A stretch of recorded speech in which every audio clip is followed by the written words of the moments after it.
Bom, boa tarde a todos. Nós somos acadêmicos de Direito da Universidade Federal do Amapá. Fizemos uma pesquisa sobre crimes cibernéticos impróprios, internet como instrumento de crime, perseguição, crimes contra a honra, racismo e estupro. Tá? Nós somos acadêmicos de Direito da Universidade Federal do Amapá. O meu grupo ele é composto por mim, Michel William, pelo Pedro Francisco Laranjeira, pelo Vinícius Garcia, pelo Vitor Gabriel. Nós somos orientados pelo professor da Universidade Federal, professor de Direito da Informática, professor Dr. Raul Galahad, para esse trabalho. Dando início, eu vou fazer uma pequena introdução para nós entendermos do que vai ser feito esse trabalho. Ele tem como objetivo analisar os crimes cibernéticos impróprios e o uso da internet como crime, abordando questões de perseguição, como eu falei anteriormente, crimes contra a honra, racismo e estupro. E é fundamental compreender como as tecnologias digitais elas facilitam as práticas destes delitos, além de examinar o papel das leis e das políticas públicas, tanto no âmbito do ordenamento jurídico nacional, pátrio, quanto no âmbito do ordenamento jurídico argentino, que é o nosso direito comparado. Nós vamos analisar o ordenamento jurídico, tanto brasileiro quanto argentino, para compreendermos e entender quais são as políticas públicas adotadas. Bom, agora vamos lá, falando mais sobre o ordenamento jurídico. É uma fundamentação jurídica sobre esse tema. A Constituição Federal de 1988, no contexto brasileiro, em seu artigo 5º, inciso 12, fala que é inviolável o sigilo da correspondência e das comunicações telegráficas e das comunicações telefônicas, salvo no último caso por ordem judicial, nas hipóteses formuladas que a lei estabelecer para fins de incriminação ou investigação processual penal. Também no artigo 5º, inciso 10, ele fala que são invioláveis a intimidade da vida privada, a honra e a imagem das pessoas, assegurando o direito de indenização pelo dano material ou moral decorrente da sua violação. Esses dois dispostos no artigo 5º da Constituição Federal, eles falam muito bem sobre a violação desses sigilos, tanto em crimes cibernéticos, que podem ser muito bem imputados a esse tipo de tipificação para o Código Penal, que ele fundamenta muito melhor, que eu vou falar mais à frente. Mas já consolida-se aqui a imputação para esses crimes cibernéticos impróprios disposto no âmbito constitucional. Falando mais sobre o Código Penal, o artigo 138, ele fala sobre a calúnia. Caluniar alguém imputando-lhe falsamente fato definido como crime. A calúnia também pode ser difamada através de meios telefônicos, meios da internet, para que haja essa propagação deste crime. Então é uma fundamentação também baseada e pautada pelo Código Penal brasileiro. Tá? Também fala sobre a difamação, sobre o racismo, todos esses crimes que estão dispostos no nosso Código Penal, em seus artigos 138, 139, 140, que dispõem sobre isso, eles são muito bem colocados para o Código Penal e são também interpretados e inseridos em contextos virtuais. Além disso, temos que trazer aqui a Lei 14.811 de 2024, que é a Lei do Cyberbullying, que alterou o artigo 146 do Código Penal, colocando o 146, a linha A, 146A, na verdade, no Código Penal, que define intimar sistematicamente ou individualmente grupo mediante violência física ou psicológica uma ou mais pessoas, de modo intencional, repetitivo, sem motivação evidente, por meio de dados de intimação. Ou seja, o cyberbullying, que é um bullying praticado virtualmente, ele foi tipificado no Código Penal através da Lei 14.811 de 2024. E também trazendo aqui, que foi falado muito bem pelo grupo anterior, que é a Lei da Carolina Dickmann, que é a Lei 2.737 de 2012, que fala justamente que tipificar delitos informáticos, alterando o Código Penal para prever punições mais específicas para crimes cometidos em meios cibernéticos, no meio da internet, que em tese seria uma terra sem lei e está cada vez mais colocando-se o Código Penal para esse tipo de crime. Tá? Além disso, utilizando-se do direito comparado para a legislação argentina, o ciberacoso em argentino, que ele é conhecido como perseguição online, foi introduzido pela legislação argentina em 2013, com o artigo 131 do Código Penal. Ele alterou. Esse dispositivo ele tipifica o crime de grooming, que é punido com pena de prisão de 6 meses a 4 anos aqueles que, por meio de comunicação telefônica ou qualquer outra tecnologia de transmissão de dados, entrem em contato com menores de idade com o intuito de cometer crimes contra a sua integridade sexual, ou seja, o crime de estupro, tipificado de forma virtual pelo Código Penal argentino, trazendo essa comparação mais minuciosa. Além disso, é válido ressaltar, também no contexto argentino, a lei que relaciona o racismo, apesar dela não estabelecer um contexto virtual. Essa lei, que é a lei número 23.592, sancionada em 1988 pela legislação argentina, ela fala justamente sobre isso. E em ambos os países, tanto no Brasil quanto na Argentina, durante a pandemia, todos estavam em confinamento e houve uma relação muito mais severa e muito mais atuante do Estado, tanto do Estado brasileiro, em tipificar, principalmente após o período pandêmico e durante o período pandêmico, essas relações de aumento de pena, de tipificação muito melhor, descritiva dos códigos, tanto do Código Penal, além das leis extravagantes, também no contexto argentino. Essas leis foram introduzidas e foram interpretadas de forma a estabelecer durante o período pandêmico, sendo muito mais severo também. E tudo isso ocorreu para normatizar, ou seja, tornar prático aquilo que está escrito em lei, para tornar cada vez mais a internet uma terra com lei. E seria basicamente isso, então vai dar prosseguimento à nossa apresentação. Olá, meu nome é Pedro Francisco Laranjeira e agora iremos falar sobre doutrina, primeiramente no que tange o âmbito nacional. Temos a doutrinadora Patrícia Peck Pinheiro, PhD em Direito Internacional. É uma referência em segurança cibernética, privacidade e crimes digitais. Em sua obra Direito Digital, ela aborda os desafios jurídicos da era da informação, com foco na regulamentação das interações tecnológicas e na proteção de dados. A obra em si discute sobre os ataques cibernéticos privados, por exemplo, o roubo de dados, fraudes e estelionatário públicos, realizados por tanto agentes estatais ou quanto grupos organizados para desestabilizar sistemas governamentais e infraestruturas críticas para o Estado e para a sociedade em si. Ela enfatiza a importância de um arcabouço jurídico para a proteção de dados. destacando, por exemplo, a Lei Geral de Proteção de Dados, a LGPD, e o Marco Civil da Internet. Além disso, aborda a cooperação internacional no combate a crimes, ressaltando a necessidade de tratados de colaboração entre o governo Estado e entidades privadas, tanto no âmbito nacional quanto internacionalmente. A obra explora também as soluções jurídicas para proteger o ambiente digital, tornando-se essencial para garantir a segurança da sociedade como um todo, indivíduos, empresas e os governos nessa era digital. Agora, no que tange a doutrina no aspecto internacional, nós temos a Argentina, que enfrenta desafios similares aos outros países no que diz respeito à utilização da internet como uma ferramenta, uma ferramenta digital, tal como no Brasil tem os mesmos problemas, até outros diversos, e como, por exemplo, a prática e propagação dos crimes cibernéticos, como é o tema do nosso trabalho. O país, assim como o Brasil, tem se deparado com uma crescente preocupação sobre como a tecnologia pode ser usada de forma criminosa, afetando tanto indivíduos quanto a sociedade no geral. As infrações digitais como o racismo online, perseguições virtuais, crimes contra a honra e a violência sexual online têm se tornado um problema significativo no ambiente cibernético, exigindo um olhar atento e a adoção de medidas jurídicas eficazes para combatê-la. Mas, de acordo com a jurista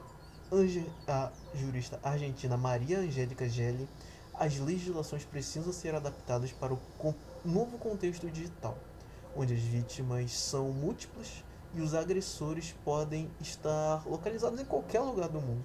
Então você precisa ter esse planejamento para essa vasta nova área do direito.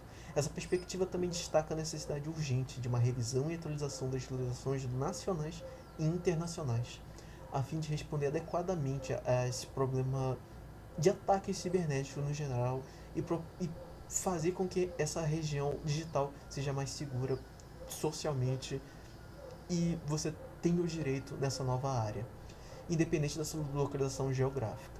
O campo do direito cibernético já está em constante evolução e, para garantir a eficácia das leis, é crucial que os países trabalhem juntos, aprimorando suas estratégias e fortalecendo a colaboração transnacional.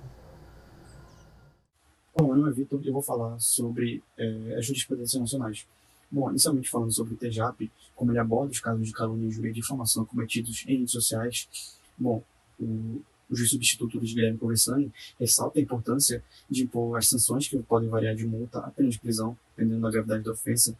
Um grande exemplo é a injúria, que pode ter penas mais severas quando envolvem aspectos étnicos, de raça e alguma possível deficiência da vítima.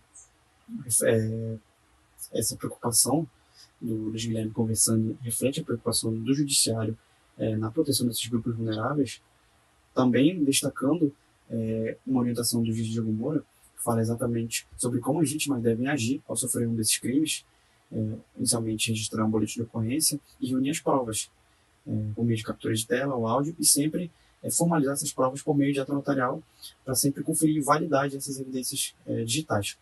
Bom, o TJAP demonstra extrema sensibilidade a tratar esses crimes no ambiente digital, conhecendo o impacto que eles têm na vida das vítimas.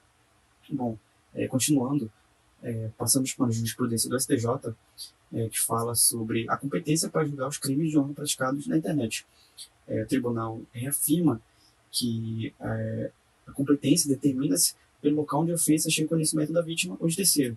E também, quando não é possível identificar, aplica-se o domicílio do réu como critério de competência, conforme o artigo 72 do Código de Processo Penal. Bom, a STJ também destaca a importância de observar as normas de conexão e concurso de jurisdição, fixando a competência com base na infração mais grave. No caso analisado, a competência foi determinada para Brasília, pois não foi possível rastrear a origem das ofensas.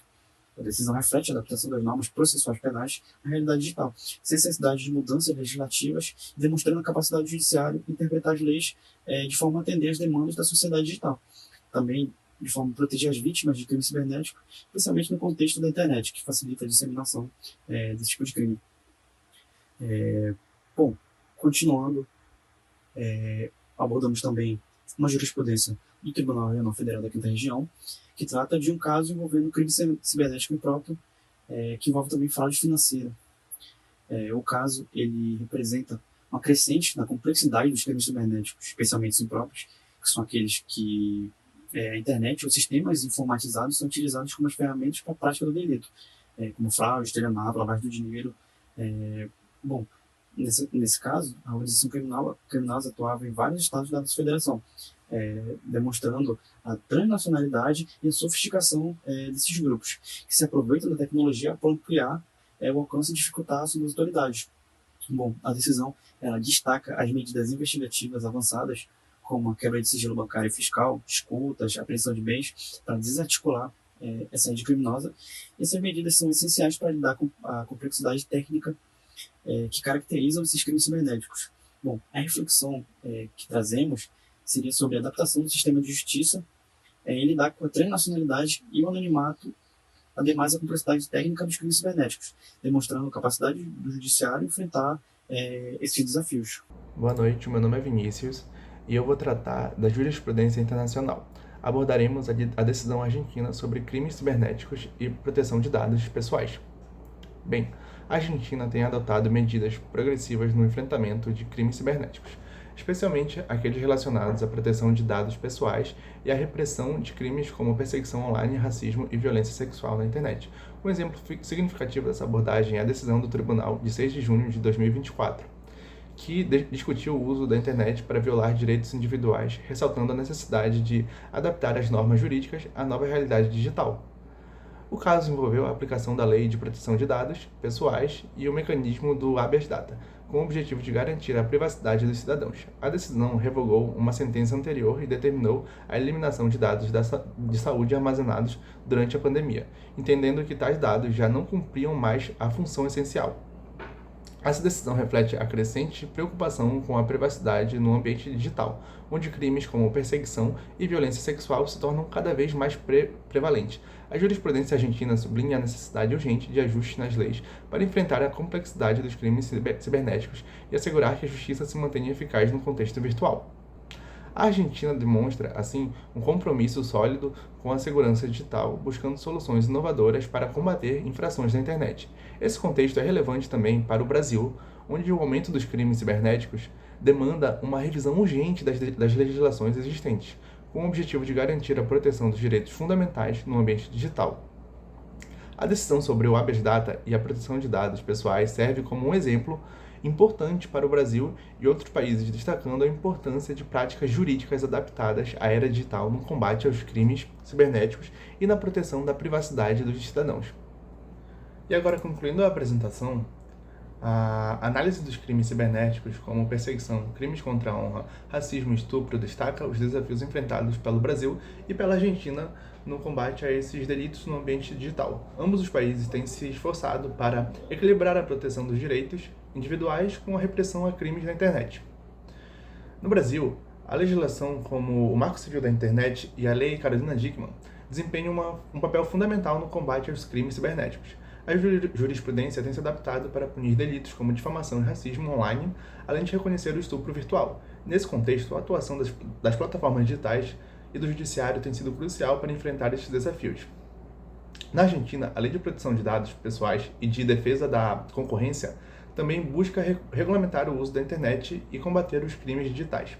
A jurisprudência argentina tem enfrentado casos de abuso e perseguição digital, evidenciando a necessidade de um sistema jurídico ágil e adaptado à realidade do ambiente virtual. A pandemia de Covid-19 acelerou o crescimento dos crimes digitais, como perseguições e discurso de ódio, em ambos os países. Nesse cenário, a cooperação internacional e os ajustes legislativos se tornam essenciais para garantir a punição dos criminosos cibernéticos e proteger os direitos dos cidadãos. Isso reforça a necessidade de evolução contínua das políticas públicas e no controle digital, a fim de enfrentar os desafios no mundo virtual. Essa foi a nossa apresentação a respeito dos crimes cibernéticos impróprios, a internet como um instrumento de crime. Eu espero que todos tenham gostado e muito obrigado.